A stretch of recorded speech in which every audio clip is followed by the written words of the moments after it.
Olha só, o meio-campo do Vasco hoje, que está brigando com a CBF para não liberar o Marlon Gomes e o Andrei já na segunda-feira. Eles querem conseguir liberá-los só no dia 15, que seria na outra semana, que poderia usá-los em mais um jogo antes de deles se apresentarem para a seleção sub-21, né? Sub-20. Aí, ó, por exemplo, olha o meio-campo do Vasco. Eu vou falar todos os jogadores que tem hoje: Matheus Carvalho Cocão, o Deluca, machucado, Rodrigo, Barros, Zé Gabriel, Andrei, Carabarral, Jair, Galarza e Marlon Gomes. Tá? A gente colocou esses caras, os meios campistas ali, né? Lógico que a gente tem o Alex Teixeira que joga de atacante, pode até recuar um pouco. Mas a gente vai falar assim, Edmundo, por exemplo, o Andrei já vai embora daqui a pouco e vai para a seleção. O Marlon Gomes também. Cara, fica meio só jovens demais no meio de campo do Vasco. Fica o Rodrigo, o único primeira cabeça de área mesmo, né? De repente o Jair pode ser usado ali, mas eu não acho que seja a característica dele. Cara, falta volante nesse time, falta meio-campista, mesmo que não seja de criação, cara. Você não acha que isso é um pouquinho de erro de planejamento? Não, assim, se você entende que o Zé Gabriel, que a torcida não gosta, né? Mas ele é um volante, veio do Internacional, tem bastante força física, marca forte, enfim, a torcida não gosta. Se você entende que ele é útil, e aí você não precisa trazer o Cuejá, ok, mas pelo menos bota o menino em campo, né? Se você entende que o Cocão pode entregar mais que o Cuejá, eu super entendo também.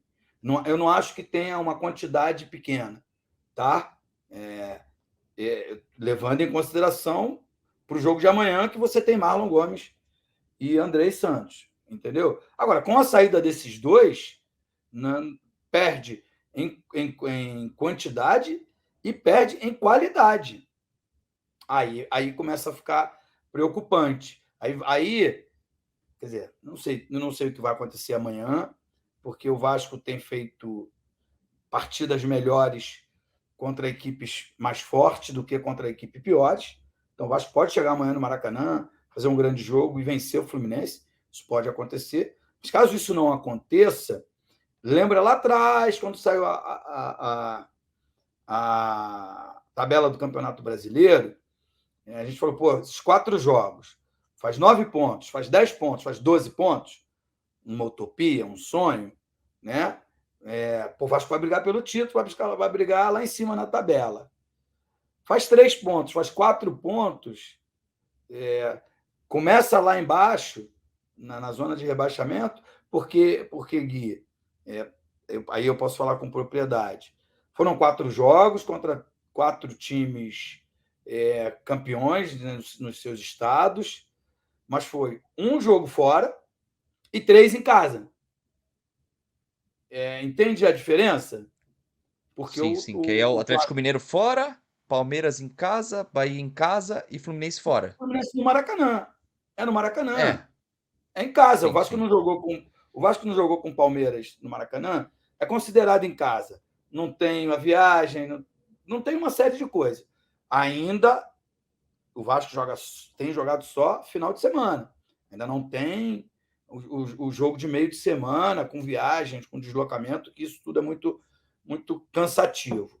Então, sei lá, se o Vasco ganhar, eu vou ficar feliz pra caramba. Mas se o Vasco perder, começa a ficar preocupado de em que lugar da tabela o Vasco vai se apresentar. Embora seja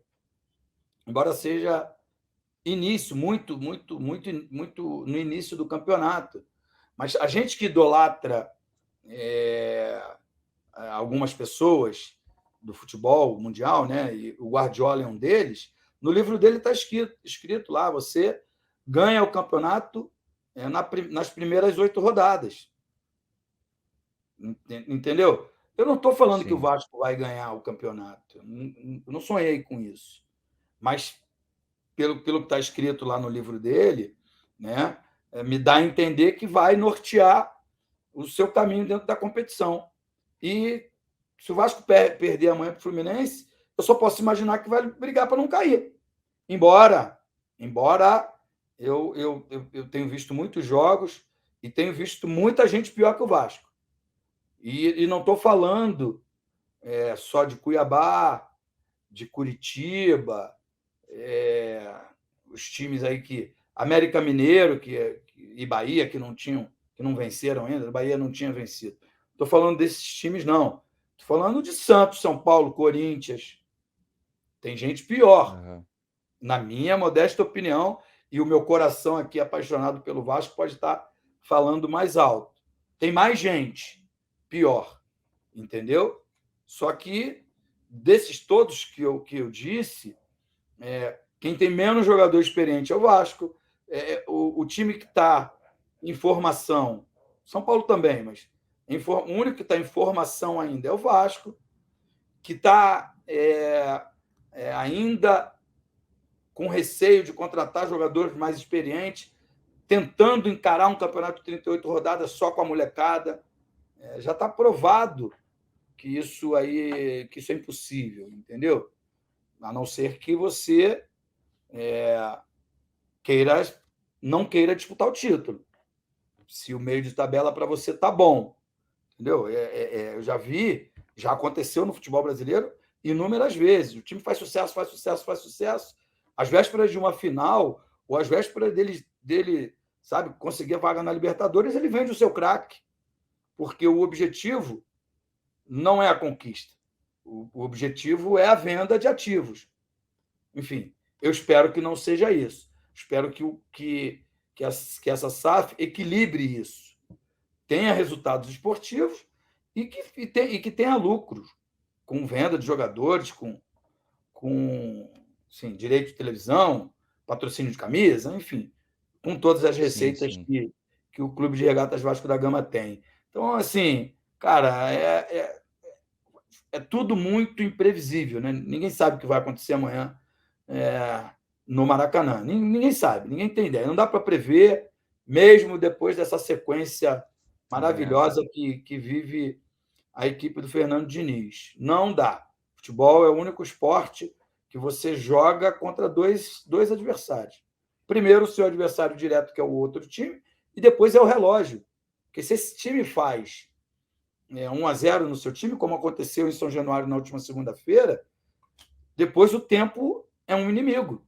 Porque é aquele velho ditado, que a pressa é inimiga da perfeição. Você começa a fazer as coisas mais por impulso do que por treino, e aí a chance dela dar errado é muito grande. Então, cara, enfim, eu tô confiante porque o Vasco jogou por favor, 3, 5, 7 clássicos, né? Contando com Atlético Mineiro e Palmeiras. Né? Foram 3 contra o Flamengo, um contra o Fluminense e um contra o Botafogo.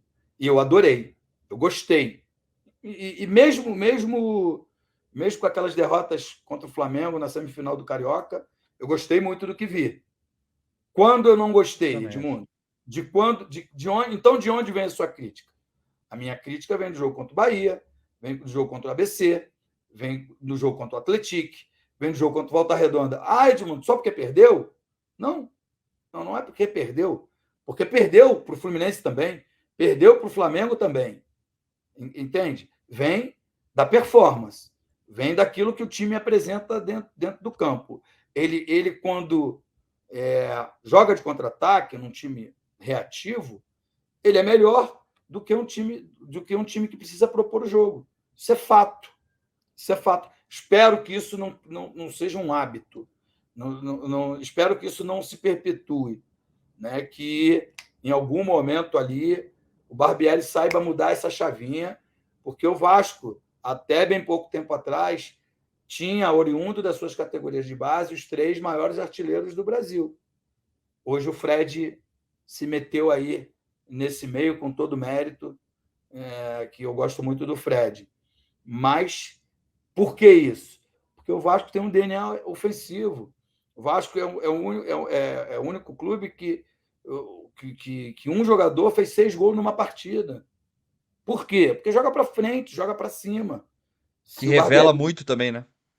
se o Barbieri não entender isso, o quanto antes possível, fica complicado, na minha modesta opinião.